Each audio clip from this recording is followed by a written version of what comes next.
बड़दाण्ड शिव करतांडव ये सीधासल दृश्य देखु बड़दाण्ड शिव करतांडवर दृश्य किभली भाव में बड़दाण्ड जगन्नाथ धाम रे श्रीक्षेत्र धाम रे शिव आज आसी तांडव कर विस्तृत भाव आलोचना करवा आज्ञा ओडिशा भास्कर स्वागत करी आपण नाटा कौन प्रदीप कुमार पात्र ब्रह्मपुर आसी श्री गोकुल धाम राधाकृष्ण रुक्मिणी महाराणी पूजारी अच्छी सदा सर्वदा मु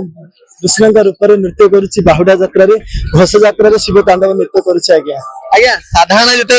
मनुष्य जो शिव गेटअप नहीं मन भर केमती आसे आ गेटअप नेला फिल करते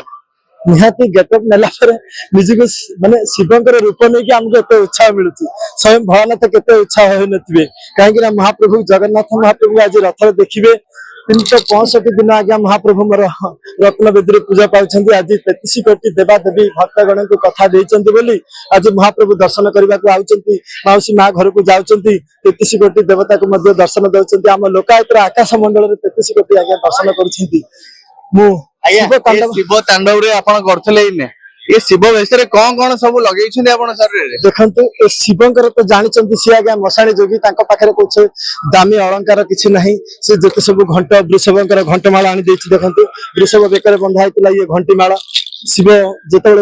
जगन्नाथ महाप्रभु रथ नृत्य कर वृषभ कहले प्रभु मु तो जापारे आपन को लेकिन गଳାर माला नहीं आप पिंधि दिंतु तो भोलानाथ वृषभ को भल पाँच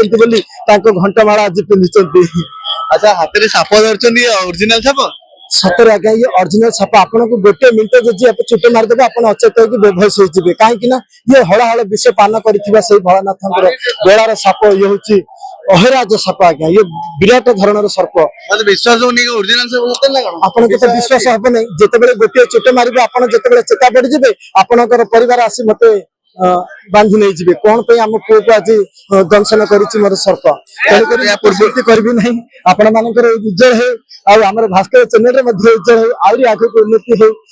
तेणुक आज चैनल मध्यम मुझे सर्वसाधारण को धरी नृत्यकारी मान उत्साह देता टीवी चैनल तो आज्ञा भास्कर चैनल ना तेणुक बहुत जगन्नाथ महाप्रभु पाखे कोटि दंडवत प्रणाम जनाऊँ उत्तर उत्तर उन्नति हो